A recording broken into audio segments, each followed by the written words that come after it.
Bismillahirrahmanirrahim. Assalamualaikum warahmatullahi wabarakatuh. Fatihah ala ruhi sayyidina habibina syafi'ina Rasulullah sallallahu Muhammad ibn Abdullah sallallahu alaihi wa ala alihi wa sahbihi wa azwajihi wa dzurriyyatihi. Inna Allah ya'lamu rijali bil jannah wa yaqawna bi asrarihim wa anwarihim wa alamna fi barakatihi fid dunya wal akhirah. Ya'aluna min hisbihim yarzuquna min albatahum wa yatawaffana ala millatihim.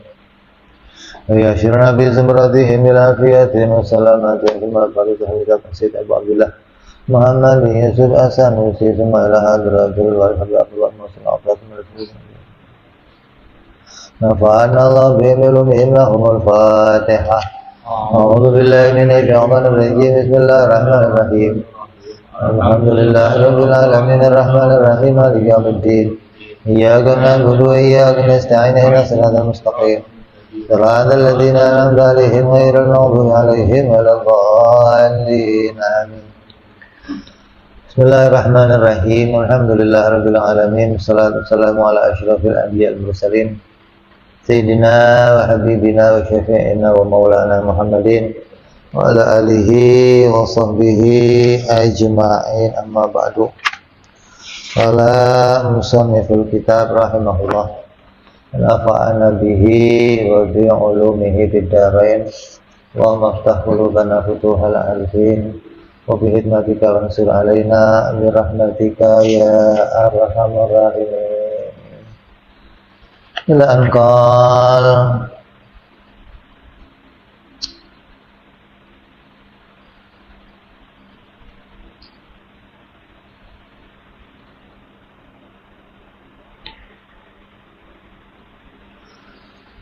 selesai kita membahas tentang sifat-sifat Allah yang wajib, yang mustahil, dan yang jaiz. Begitupun sifat-sifat para Rasul alaihi wassalatu wassalam yang wajib, mustahil, dan jaiz, beserta pula dalil-dalilnya. Kemudian lanjut. Kalau di kitab-kitab yang lain ya udah selesai nih, artinya nggak ada lagi pembahasan setelahnya. Kalau ditambahin nanti aqaid yang masuk di dalam makna Muhammad Rasulullah, iman kepada para Rasul, iman kepada hari akhir, iman kepada para malaikat, iman kepada kitab-kitab suci yang masuk di dalam makna khobar. Ya, khobarnya, kalau sifat-sifat Rasul berarti iman kepada apa yang menjadi perkara yang ada pada zatnya Rasul, yang wajib pada zatnya, yang mustahil, yang jaiz. Kemudian ditambah lagi apa yang wajib kita imani dari khobar, berita yang dibawa oleh Nabi. Itu berkaitan dengan iman kepada malaikat, iman kepada kitab suci, iman kepada para nabi, dan pada hari akhir. Masuk pula pada makna Muhammad Rasulullah.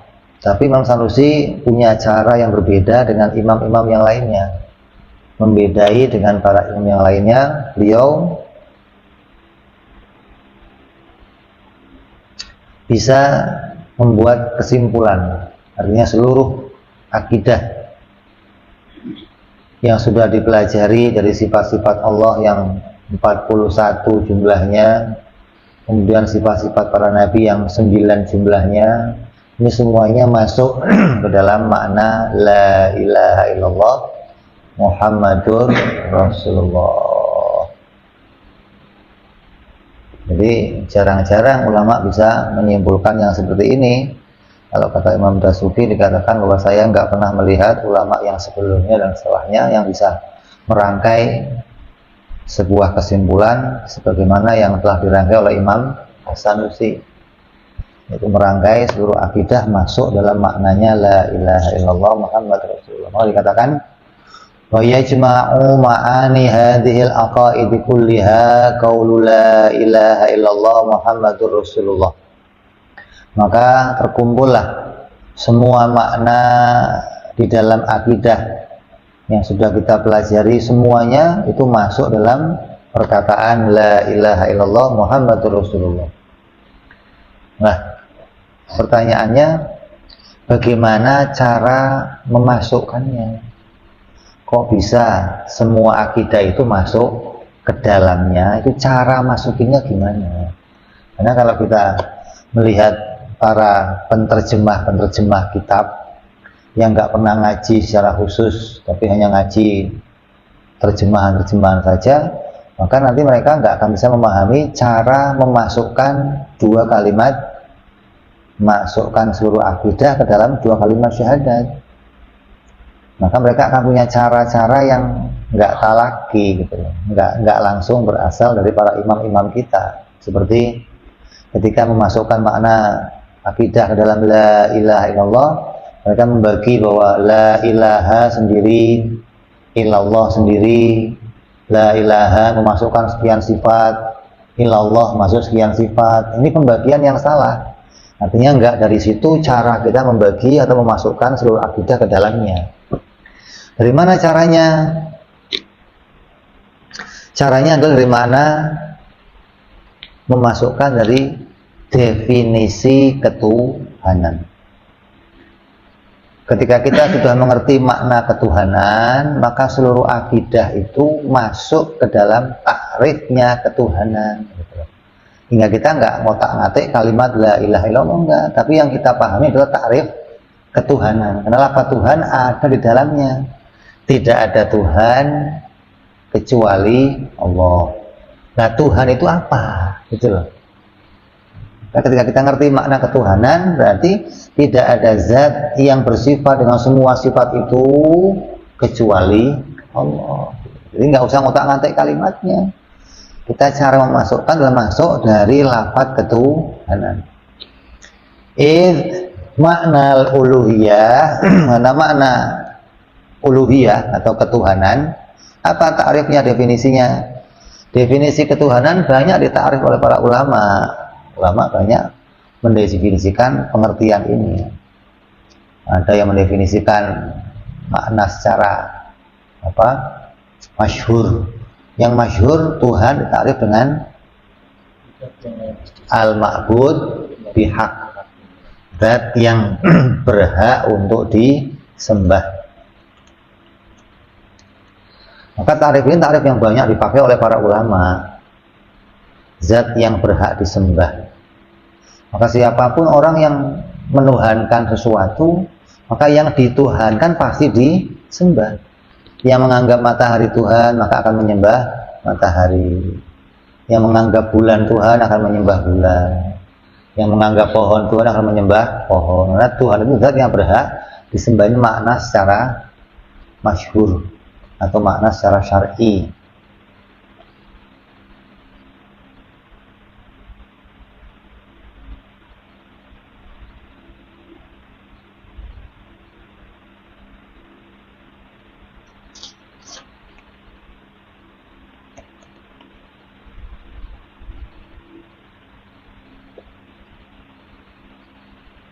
Terus takrif lainnya apa Tuhan itu?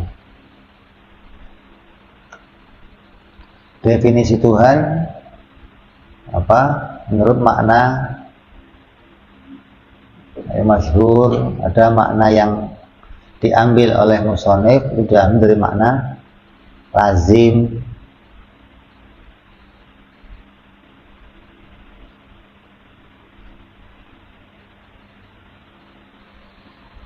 Ada lagi mentakrif Tuhan itu apa? Zat wajibul wujud. Makna hakikinya begitu. Makna yang hak Tuhan itu apa? Ya zat yang wajibul wujud itu pasti Tuhan. Karena selain Tuhan pasti tidak wajibul wujud. Dia pasti jaizul wujud. Kalau ketuhanan maka dia adalah zat yang wajibul wujud.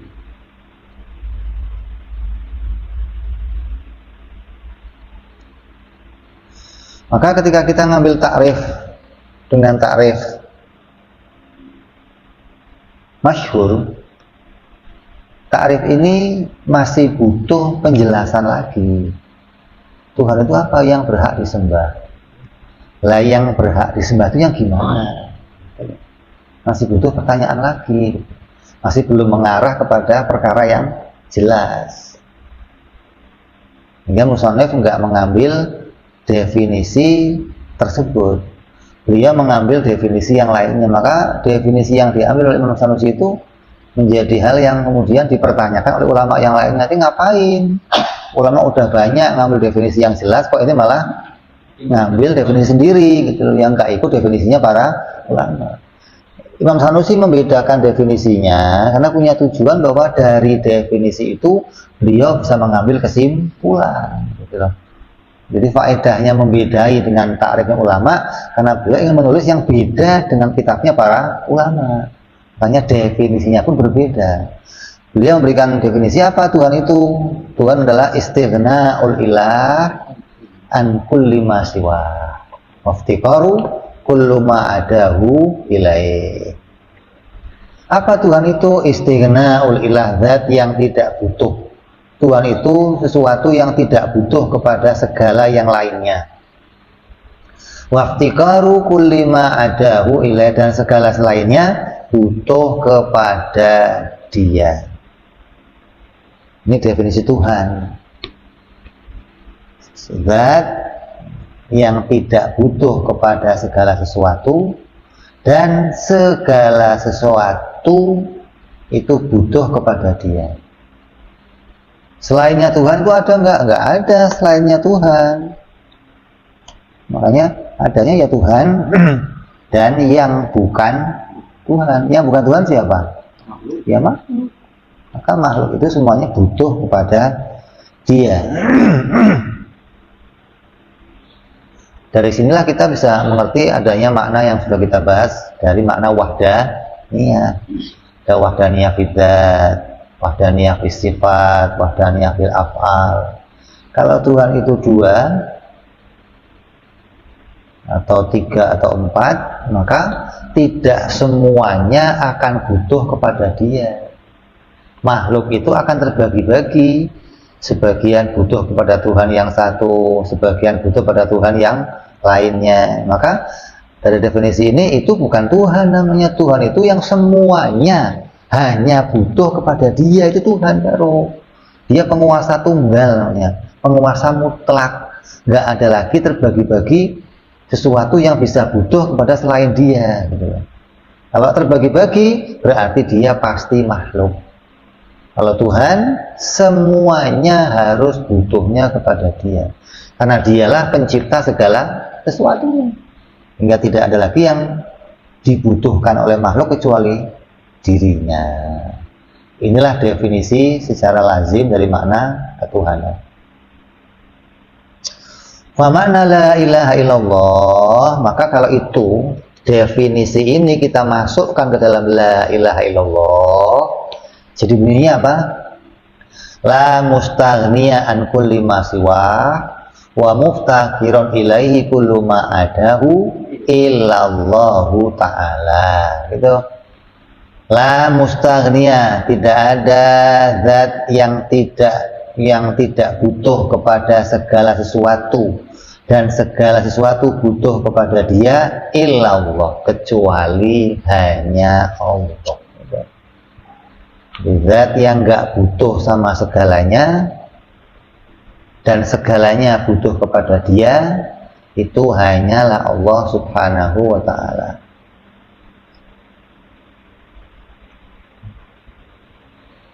Terus ulama pengen mendefinisikan, terus jadi maknanya apa? La itu apa? Tidak ada. Kenapa kepakainya tidak ada? Asalnya kan itu, kata ulama itu berasal dari sebuah pertanyaan. Apakah ada Tuhan selain Allah? Yang kan begitu, Tuhan itu hanya Allah. Bertanya, apakah ada Tuhan selain Allah? Jawabnya, la ilaha illallah. Tidak ada zat lain yang bersifat ketuhanan. Tidak ada zat lain yang berhak disembah kecuali Allah. Jadi la-nya itu maknanya lah apa? Memustahilkan adanya Tuhan lain selain Allah. Jadi tidak ada Tuhan lain, atau mustahil adanya Tuhan lain selain Allah Subhanahu wa ta'ala. Bukan Tuhan saya itu ya Allah, Tuhan kamu Ya terserah kamu siapa, pokoknya Tuhan saya itu Allah. Kalau kamu mengartikannya begitu, tidak ada yang saya sembah kecuali Allah, pokoknya saya nyembahnya Allah. Lah itu nyembahnya siapa? Ya terserah, itu mau nyembah matahari. Kayak sesembahan itu banyak gitu loh. Nah, kita mau mendefinisikan apa? Yang berhak disembah itu hanya Allah. Yang lainnya nggak berhak untuk disembah, maknanya mustahil ada zat yang lain yang berhak disembah gitu loh. Jadi lahnya itu mau meniadakan, bukan meniadakan ketuhanannya Allah, tapi meniadakan adanya zat yang lain yang berhak disembah selain Allah. Yang mau ditiadakan itu tiada secara mutlak, nggak ada lagi yang lainnya selain Allah yang berhak untuk disembah. Jadi pada zahirnya kita ngomong la ilaha illallah, itu zahirnya mulut saja. Tapi di hati kita Tuhan hanya Allah. Jadi di hati itu hanya menuhankan Allah. Nggak ada lagi Tuhan selainnya Allah, nggak ada. Jadi lafaz la-nya itu hanya diucapkan di lidah kita saja, di mulut kita saja. Nah itu lafaznya lafaz syariat. Tapi di hati kita menetapkan bahwa Tuhan itu hanya Allah, yang bersifat dengan sifat tidak butuh kepada segalanya, dan segalanya butuh kepadanya, itu hanya Allah, nggak ada yang lainnya, nggak ada. Nah, dalam kitab-kitabnya ulama kan diberikan penjelasan panjang lebar. Yang pertama nafsirin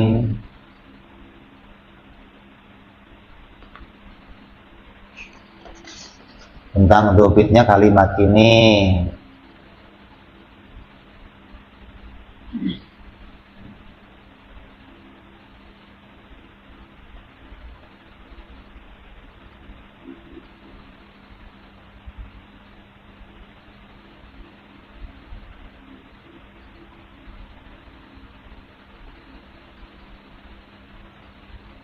Misalnya itu pertama, kalau di kitab-kitab syarahnya kan panjang. Beliau menjelaskan dulu bagaimana caranya membaca kalimat la ilaha illallah dengan cara yang benar. Lafaz la ilaha illallah dibaca dengan cara yang benar.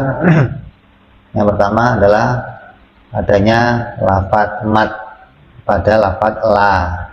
Baca la, ada matnya, dengan la ilaha, dengan la ada matnya. Kemudian ilaha, seringkali ada orang bacanya la ilah, kayak ada ya di situ, la ilah, la ilah, nggak ada la ilah, la ilaha, bukan la ilah, bukan bawa baca dengan cara yang benar, la ilaha illa Allah, la ilaha illallah. Disunahkan orang yang sudah mengerti makna ini memanjangkan lafaz la-nya. Agar apa? Agar hudurul qalb, hatinya itu hadir mengingat makna-makna ketika memanjangkan lafaz la ilaha illallah. Itu sunnah bagi orang-orang yang sudah masuk Islam. Tapi bagi orang yang baru masuk Islam, disunahkan memendekkan. Cukup la ilaha illallah. Jangan dipanjangkan dituntunnya. Kenapa? Ditakutkan kalau dipanjangkan kalau sudah mati gitu loh. Belum selesai udah mati, kepanjangan baca la-nya. Jadi la-nya dipendekkan, jangan dipanjangkan. Kemudian seringkali juga ada orang memaknai, hati-hati nih, kalau zikir ada orang yang mau ditalkin, yang mau mati, talkinnya la ilaha illallah, ketika baru la ilaha mati, kafir matinya. Kenapa? Karena dia meyakini tidak ada Tuhan. Orang yang meyakini nggak ada Tuhan hukumnya kafir. Jadi jangan nuntun itu ketika tahlil, ketika orang itu mau ditalkin nuntutnya Allah, Allah, cukup begitu aja. Jangan la ilaha illallah kepanjangan, takutnya nggak nyampe nanti. ketika dia la ilaha, itu nggak benar sebenarnya. Tetap hadisnya Nabi itu lakinu mautakum bila ilaha illallah, talkinkan orang yang mau mati di antara kalian dengan la ilaha, jangan diganti-ganti. Nah kalau nggak selesai gimana? Nggak masalah. Karena kalau kamu meyakini begini, orang yang ngomong la ilaha itu mengatakan bahwa tidak ada Tuhan, illallah mengatakan ada Tuhan, ketika dia mengartikannya begitu, berarti dia selama ini mengartikan lafaz itu dengan cara yang salah. Ketika dia mengatakan la ilaha artinya tidak ada Tuhan, illallah Tuhan itu hanya Allah, berarti hukumnya dia kafir kemudian mukmin. La ilaha kafir kemudian illallah mukmin. La ilaha kafir mukmin, itu hukumnya siapa yang mengartikan demikian yajri fi qalbihi ahkamul murtad, berjalan di hatinya hukumnya orang-orang murtad namanya. Kenapa? Itu udah kafir mukmin, kafir mukmin, kafir mukmin begitu. Jadi la ilaha itu nggak pernah menafikan, nggak pernah meniadakan ketuhanannya Allah, gitu loh. Bukan tidak ada Tuhan, gitu loh. Makanya nggak ada yang lain. Bukan nggak ada Tuhan. Soalnya kan suka ada orang bikinnya la ilaha illallah. Terus biar gampang, karena la ilaha illallah kepanjangan dia ngomongnya Allah, Allah, Allah. Allah kepanjangan ngomongnya hu. Hanya dia, hanya dia, hanya dia, hanya dia. Itu kan itu mazhab thariqah yang banyak begitu. Maka nanti bikin thariqah baru nanti. Apa la gitu. Apa artinya? Gak ada yang lain, gak ada yang lain, gak ada yang lain, gak ada yang lain. Ngomong gak ada yang lain berarti ya hanya dia. Ngomong hu itu kan subut. Kalau nggak ada yang lain, nafinya kan kalau mau menafikan berarti ada subutnya. Subut nafinya gimana? Hanya dia. Kalau hanya dia berarti maknanya apa? Nggak ada yang lain. Kalau mau nggak ada yang lain berarti ya hanya dia, gitu loh. Itu ngomong sama aja, ngomong la dengan hu itu sama maknanya, gitu loh. Cuma nyeleneh aja ini kalau ngomongnya la nggak ada yang lain, nggak ada yang lain. Oh hu. Jadi jangan ngartiinnya la ilaha itu tidak ada Tuhan, itu dianggapnya nanti kalau orang yang berhenti di situ hukumnya kafir. Enggak, justru ngomong tidak ada Tuhan itu sudah menetapkan di dalamnya ada Allah di situ, gitu loh. Makanya nggak ada yang lain, Tuhan itu nggak ada yang lain.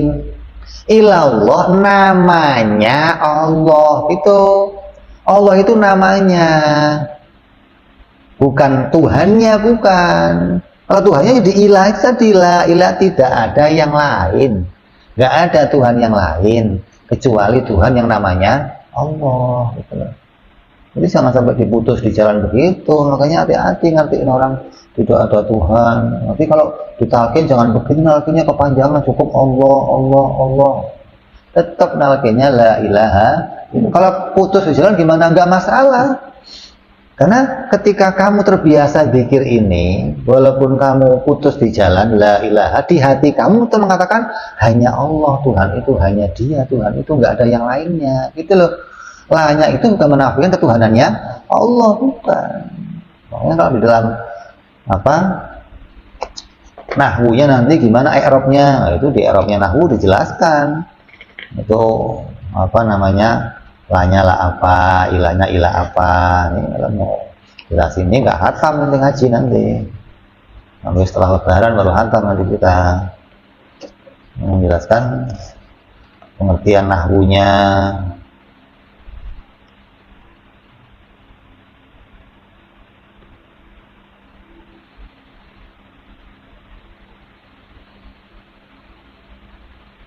Makanya kalau di dalam makna kalimat tauhidnya, apa yang harus diganti maknanya? Maka makna yang harus ditampilkan itu di dalamnya ada nafi dan subut secara lafad. Kalimat la ilaha illallah ada nafi dan subut lafadnya. Tapi makna di hati kita, ya menetapkan aja, nggak usah pakai menafikan. Cukup lafadnya aja menafikan la ilaha illallah. Berarti kamu Tuhan itu hanya Allah, Tuhan hanya Allah, Tuhan hanya Allah, begitu. Nah, yang dinafikan siapa? Yang ditiadakan siapa? Kullu fardin min afradi haqiqatil ilah ghairi maulana jalla wa azza. Yang dinafikan itu ya siapa dinafikan? Kemungkinan. Bukan yang ditiadakan Tuhan lain, bukan Tuhan lain nggak ada, ngapain ditiadakan? Oh, Tuhan lain itu nggak ada, kenapa ditiadakan? Perlunya apa meniadakan? Oh, nggak ada. Meniadakan yang nggak ada ngapain? Tahsilul hasil, sudah nggak ada kok ditiadakan, gitu loh. Terus yang ditiadakan apa? Mau menetapkan ketiadaan, itu makanya mau meniadakan kemungkinan, mau menetapkan kemungkinan adanya Tuhan yang lain ditolak, gitu loh. Makanya apa? Nggak mungkin ada Tuhan lain selain Allah, gitu loh. Itu bukan meniadakan Tuhan. Apalagi meniadakan Tuhan bahaya lagi. Kalau meniadakan Tuhan, lah Allah siapa? Allah mah bukan Tuhan, lah rapot lagi nih. Ada begitu tuh. Tuhan mah nggak ada, yang ada Allah. Lah Allah apa? Hah? God. God apa? Oh, God. Tuhan nggak ada, yang ada Allah. Jadi yang mau dinafikan apa sih? Yang mau dinafikan itu kemungkinan adanya Tuhan-Tuhan selain Allah. Ini fil makna begitu, gitu loh. Nah, dalam syariat yang mau dinafikan siapa? Tuhan-Tuhan yang diakui oleh selainnya orang Islam, gitu loh. Karena ada yang mengakui Tuhan lain selain Allah, gitu loh. Dalam syariat kamu disuruh menolak itu semua, bahwa itu semua bukan Tuhan. Tapi makna memang nggak ada Tuhan lain, nggak ada. Tuhan hanya Allah, kok mau dinafikan, mau ditolak apanya? Jadi yang mau ditiadakan apa? Kemungkinan adanya Tuhan lain selain Allah.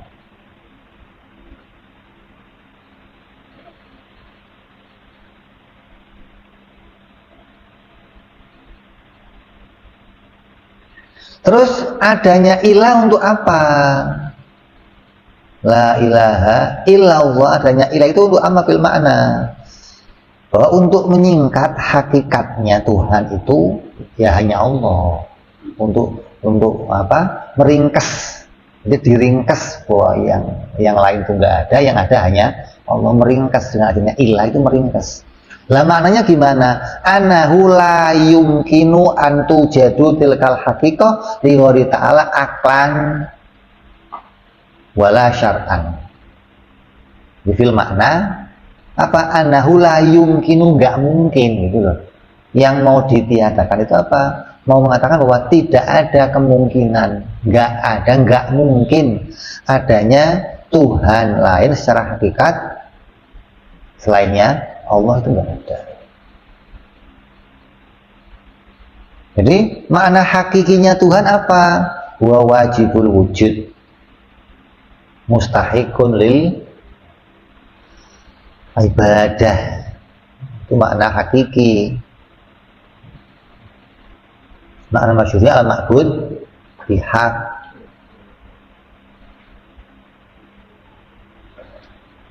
Itu makna yang harus dihadirkan dalam hati kita.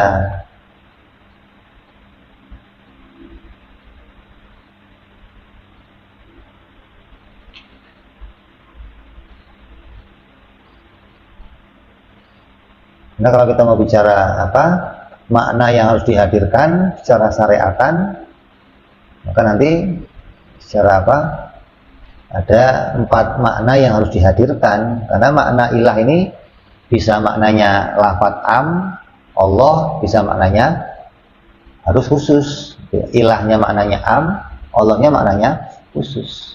Yang nggak boleh apa? Am sama am.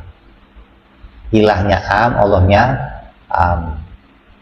Yang nggak boleh lagi ilahnya khusus, Allahnya umum.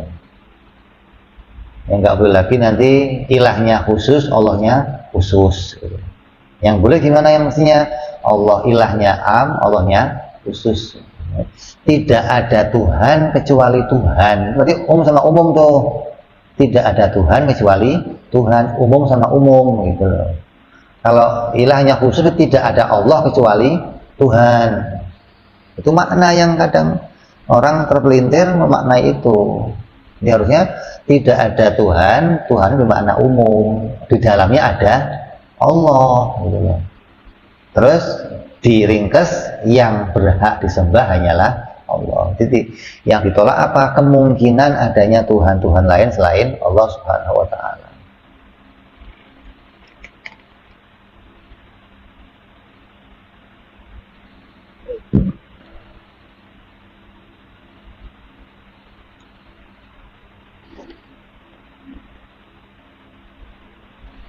Ya, jadi jelas cara melafalkannya, makna yang harus kita ngerti di dalamnya. Kita jelaskan secara ringkas tuh. Harus maknanya tidak mungkin adanya Tuhan lain selain Allah. Bukan tidak ada Tuhan. Itu maknanya Allah ditiadakan, nanti bahaya, jadinya kafir kalau begitu. Yang ditiadakan itu apa? Enggak mungkin ada Tuhan lain. Jadi ngomong la ilaha itu enggak kafir, enggak. Karena di dalamnya sudah mengatakan Allah Tuhan, gitu loh. La ilaha, tidak mungkin ada Tuhan yang lain. Di dalamnya sudah ada Allah. Ilallah diringkas namanya Allah. Jadi ngomong la ilaha itu enggak kafir. Yang ngomong la ilaha kafir berarti dia kafir. Memang dia salah ngerti ini yang salah, gitu loh. Ini ngomong la ilaha itu enggak kafir, enggak. Kalau maknanya dimaknai itu apa? Secara umum, ilahnya secara umum. Karena lafaz ilah itu kan lafaz umum, lafaz am gitu loh. Allah lafaz khos gitu loh. Nah terus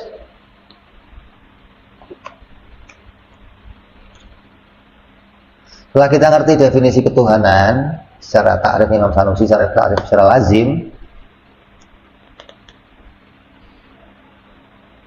karena ta'rif itu ada ta'rif. Di dalam mantek kan kita sudah belajar punya ta'rif tuh. Hah?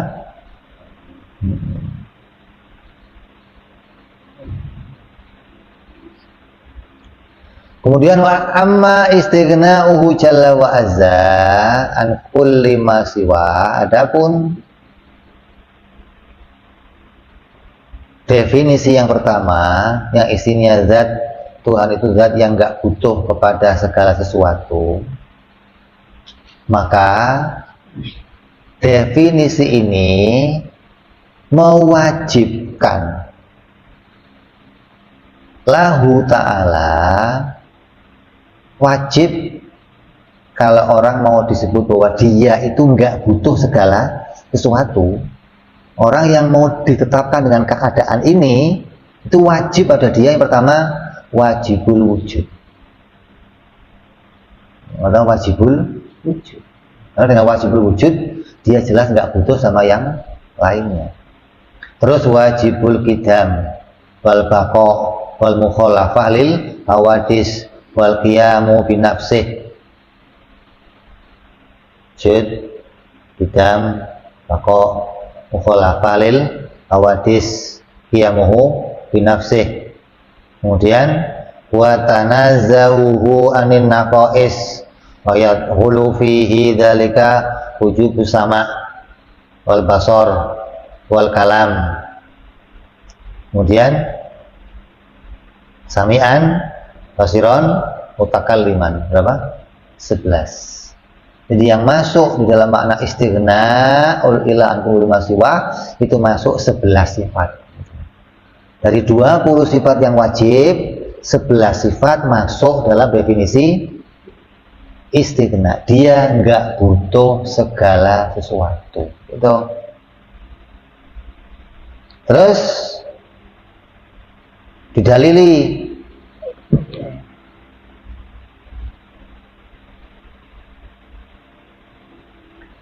idlaulam tajib lahu ta'ala hadhihi sifat.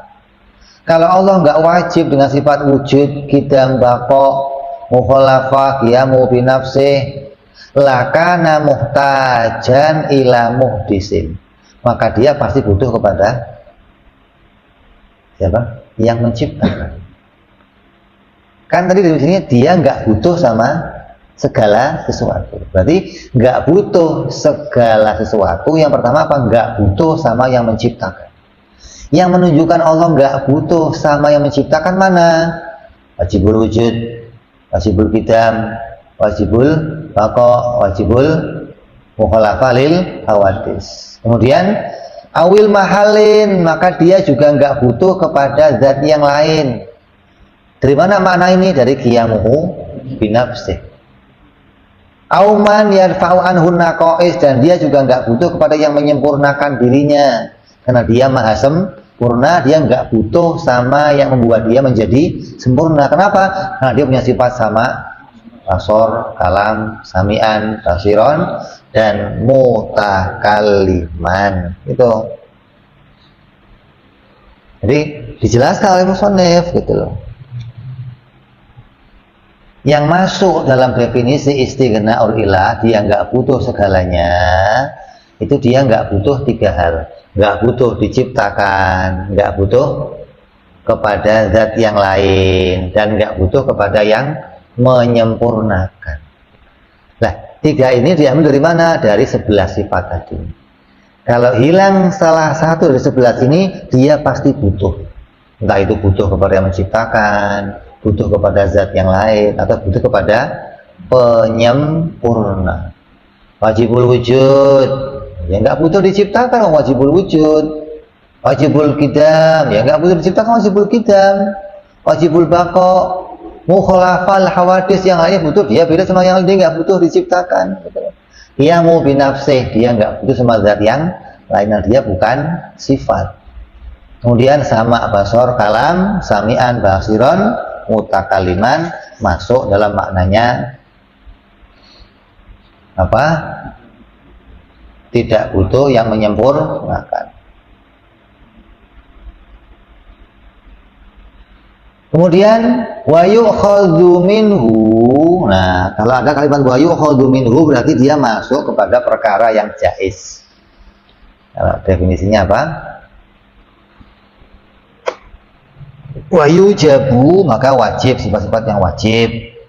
Kalau wajib ini 11, mustahilnya 11, berarti 22 sifat tuh yang wajib dan mustahil masuk dalam makna istighna. Kemudian wa yu'khadhu minhu, dan ditambah lagi dalam perkara yang jaiz. Apa yang jaiz yang masuk ke situ? Artinya sifat perbuatan Allah. Kalau perbuatan Allah ada berapa? Hah? 1. Kalau sifat perbuatannya ada 2. Apa sifat perbuatannya? Yang pertama, tanazzahu ta'ala anil aghradi fi af'alihi wa ahkamihi. Bahwa Allah Subhanahu wa ta'ala itu maha suci dari adanya gharad, dari adanya tujuan.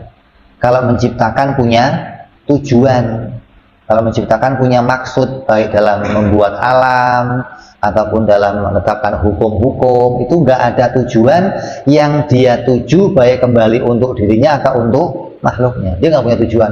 Oh, saya bikin ini untuk si fulan, nggak ada. Semuanya hikmah, nggak ada disebut tujuan. Kalau dia punya tujuan gimana? Wa illa lazima iftiqaruhu ta'ala ila ma yuhassilu gharduhu. Kalau dia punya tujuan, maka dia akan butuh kepada yang membantunya menghasilkan tujuannya. Gitu loh. Karena setiap perbuatan yang punya tujuan pasti butuh penolong untuk menghasilkan tujuannya. Nah, kalau dia nggak butuh penolong, berarti mau ngapain punya tujuan? Mau dia bisa bikin semuanya, kan punya tujuan. Gitu loh. Kayak saya minum, tujuannya pengen menghilangkan haus. Kalau saya bisa menghilangkan haus, ngapain saya minum? Gitu loh. Berarti minum itu karena saya nggak bisa menghilangkan haus, maka saya butuh minum untuk membantu saya menghilangkan haus saya. Gitu loh. Kalau saya bisa menghilangkan haus saya sendiri, ya nggak usah minum. Gitu loh. Itu maksudnya Allah itu nggak butuh kepada yang menolong dirinya untuk menyampaikan maksudnya. Makanya Allah nggak punya tujuan dalam menciptakan segala sesuatu. Kalau Allah punya tujuan, wa illa lazima iftiqaru ta'ala ila ma yuhasilu gharduhu. Fa kaifa, gimana kalau Allah bisa butuh, waladzi wa huwa jalla wa azza ghaniyun an kulli ma siwa. Sedangkan Allah itu enggak butuh sama segala sesuatu. Kalau dia zatnya enggak butuh, maka perbuatannya pun enggak punya tujuan. Nanti enggak ada yang membantu dalam perbuatannya untuk menghasilkan, untuk sampai pada apa yang dimaui dia. Jadi apa yang dimaui Allah yang dibikin sendiri. Allah bikin mendung. Untuk apa bikin mendung? Ya tujuannya mau bikin hujan. Lah kalau nggak pakai mendung, nggak bisa. Berarti mendung menolong Allah menjadikan hujan. Tanpa mendung bisa nggak bikin hujan? Bisa. Berarti mendung nggak menolong Allah. Bukan tujuannya Allah bikin mendung untuk turun hujan, bukan. Tapi ada hikmah. Allah bikin mendung untuk apa? Hikmahnya apa? Hah? Apa? Emak-emak bisa langsung bergerak gitu loh. Kalau nggak ada mendung, bayang emak-emak ribet tuh. Hikmah namanya gitu loh. Hikmahnya Allah bikin mendung jadi informasi untuk yang lain gitu loh. Nah Allah bisa saja tanpa mendung bikin hujan. Jadi adanya mendung itu hikmah. Ada informasi bahwa Allah akan bikin hujan. Walaupun bisa aja mendung nggak jadi hujan atau nggak mendung hujan. Wa kadza yukhadhu minhu aidan, begitu pula ketika ada kata yukhadhu berarti ini menunjukkan bahwa ini masuk pada perkara apa? Jaiz. Annahu la yajibu alaihi ta'ala fi'lu syai'in minal mumkinati wala tarkuha. Maka Allah itu enggak wajib menciptakan apapun dari perkara mungkin. Dan Allah tidak wajib pula meniadakannya. Menciptakannya enggak wajib, tidak menciptakannya pun tidak wajib. Boleh saja Allah menciptakan, boleh pula Allah meniadakan. Bukan perkara yang wajib. Menciptakan dia enggak wajib, meniadakan juga enggak wajib. Karena la wajaba alaihi ta'ala syai'un minha aqlan, kalau Allah itu wajib menciptakan sesuatu dari perkara yang mungkin secara akal, kasawabi, contohnya Allah wajib bikin pahala. Allah wajib memasukkan hamba ke dalam surga. Orang yang taat harus diberikan pahala. Masalan, lakana jalla wa azza muftakhiran ila dzalika syai' yatakammala bihi.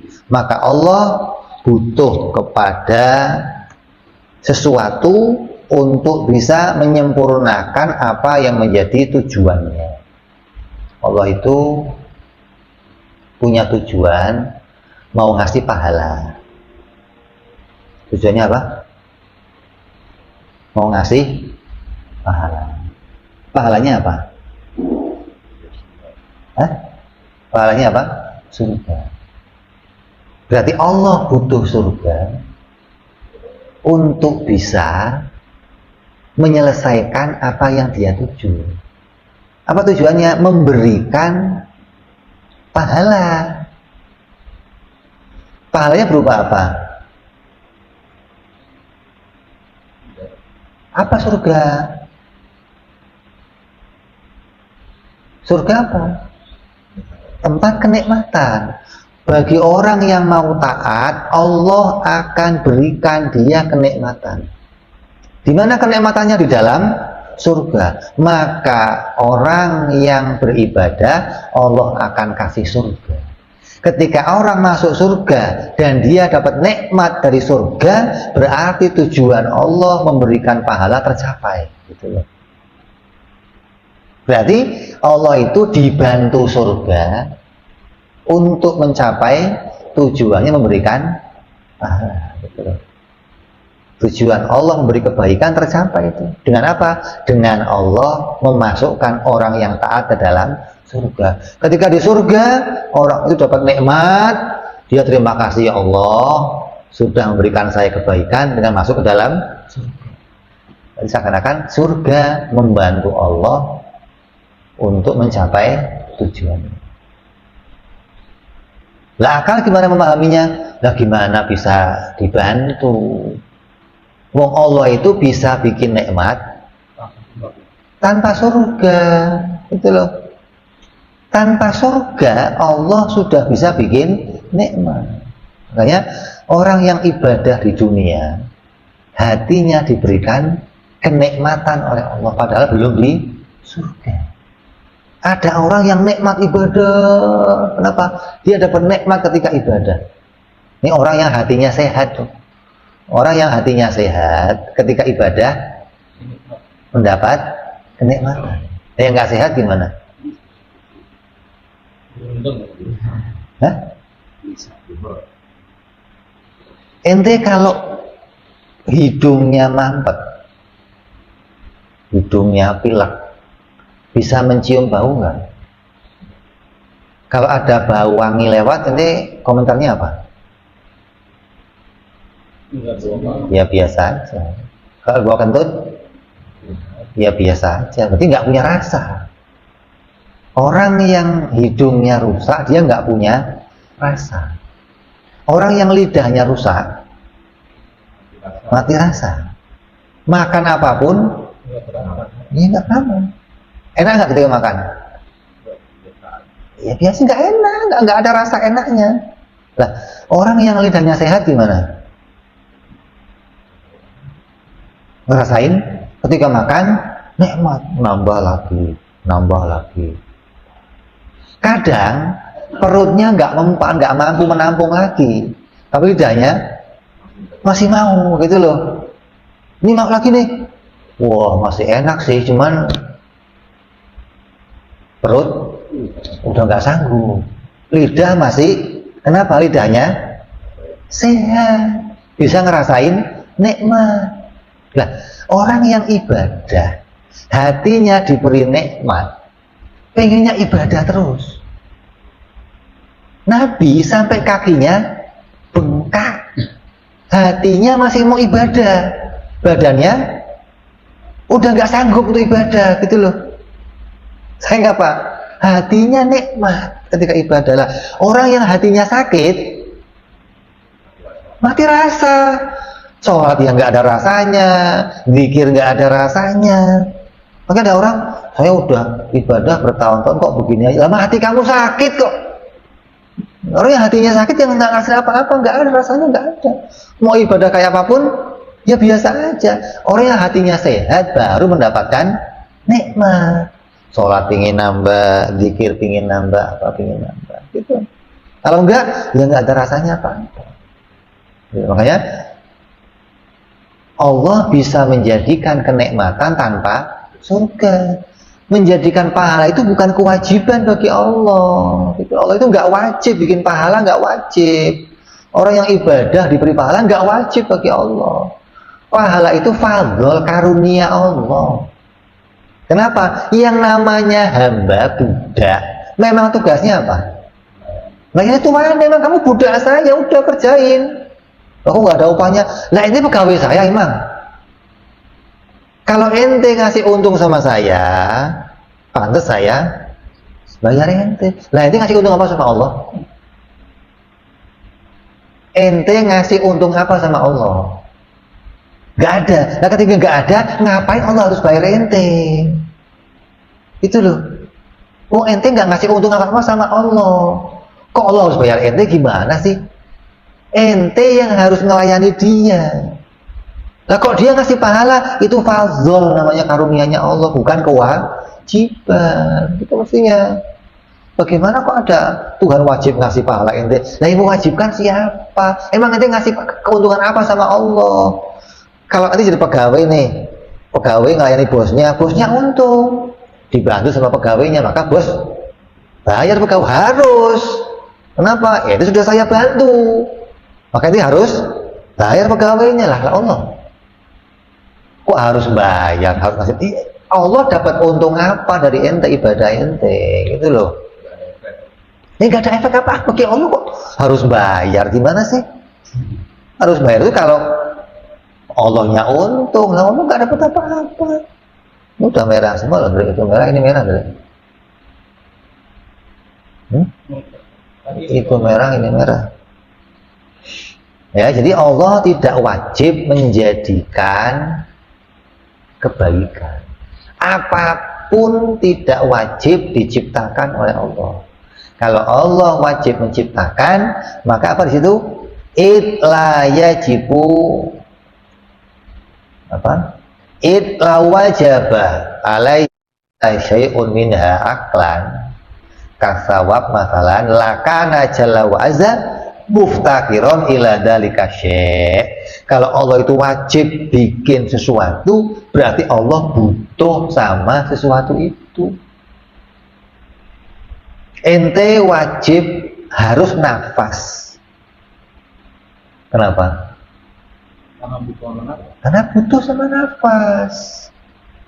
Maka ente harus nafas. Ente harus makan, kenapa? Karena saya kalau nggak makan, mood, bukan lapar lagi, koit ente kalau nggak makan.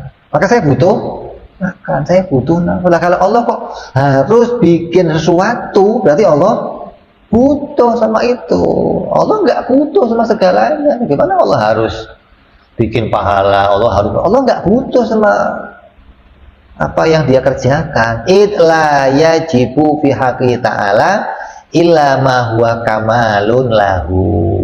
Maka Allah itu nggak wajib menciptakan apapun. Kenapa? Karena Allah maha sempurna. Allah nggak butuh yang lain, nggak butuh. Kaifa? Gimana sih kok begitu? Huwaladzi wa huwa jalla wa azza ghaniyun an kulli ma siwa. Allah itu tidak butuh pada segala sesuatu. Ini masuk apa? Jaiz fi'il. Jaiz fi'ilnya Allah masuk ke situ tuh. Masuk kepada la yajibu alaihi ta'ala fi'il syai'. Kemudian tanazahu ta'ala anil agrod. Allah nggak butuh, Allah nggak punya tujuan. Nanti ditambah satu lagi apa? Jaiz maf'ul la ta'thira likulli syai'in minal kainati bi quwwatihi.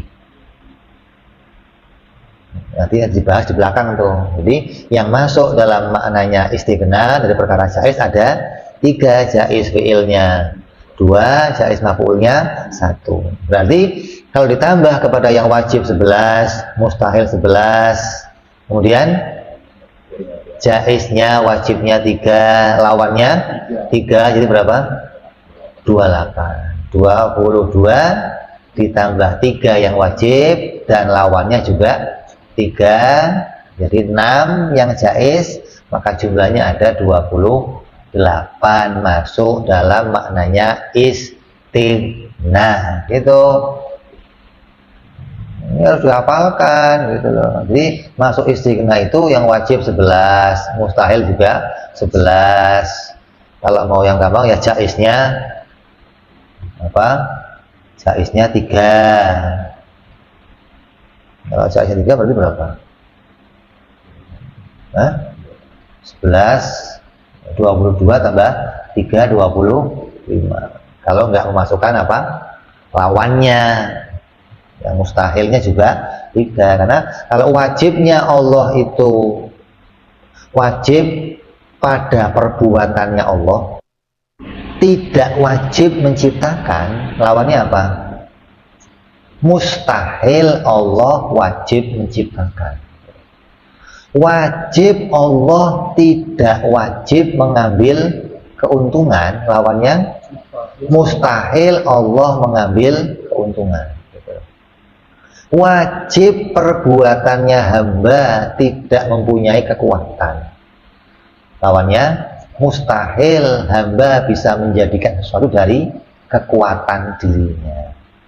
Jadi masuk wajib dan mustahil. Nah, ini secara ringkasnya begitu. Nanti kalau secara tafsil kita perjelas di hari-hari yang lainnya yang lebih panjang pembahasannya. Ini makna yang pertama, istighna'ul ila an kulli ma siwa. Yang kedua apa? Wa ma iftikaruhu jalla wa azza, kita sambung yang akan datang, wallahu a'lam bissawab. Ila hadratin nabi, al-fatihah. A'udzu billahi minasyaitonir rajim. Bismillahirrahmanirrahim. Alhamdulillahirabbil alamin arrahmanir rahim maliki yaumiddin. Iyyaka na'budu wa iyyaka nasta'in ihdinas siratal mustaqim.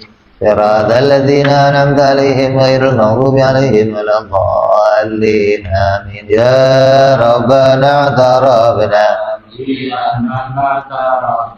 wa annana asrafna la la ishrafna wa tub 'alaina taghsil kulli hauba wa sulana aurati min raati waghfir